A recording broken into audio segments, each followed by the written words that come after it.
आज की कहानी मैं ही गरीब क्यों हूँ। बहुत समय पहले की बात है। एक गांव में धर्म उपदेश देने के लिए लगे हुए शिविर में भगवान गौतम बुद्ध पहुंचे।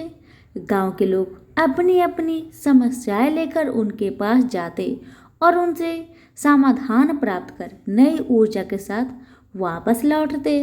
गांव के बाहर एक गरीब राह में बैठा बुद्ध के पास आते जाते लोगों को निहारता रहता।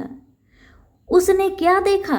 दुखी चेहरा लिए भारी कदमों से लोग भगवान गौतम बुद्ध के शिविर में जाते और नई ऊर्जा के साथ चेहरे पर खुशी व आनंद लिए वापस लौटते। गरीब ने सोचा क्यों ना मैं भी भगवान के पास अपनी समस्या लेकर जाऊं। यह सोचकर हिम्मत करके वह शिविर की ओर चल देता है। शिविर में एक एक कर क्रमबद्ध तरीके व्यक्ति को प्रवेश मिलता है, इसलिए वह भी अपनी बारी की प्रतीक्षा करने लगा। जो कुछ उसने रास्ते में देखा अब यहाँ उसे साक्षात देखने को मिल रहा है।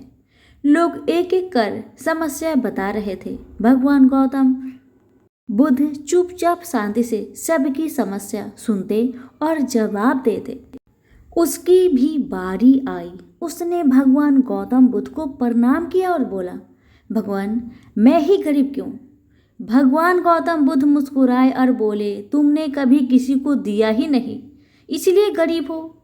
इस पर वह आश्चर्य से वह भगवान गौतम बुद्ध का मुंह ताकने लगा और बोला, भगवान मेरे पास कुछ देने के लिए है ही नहीं।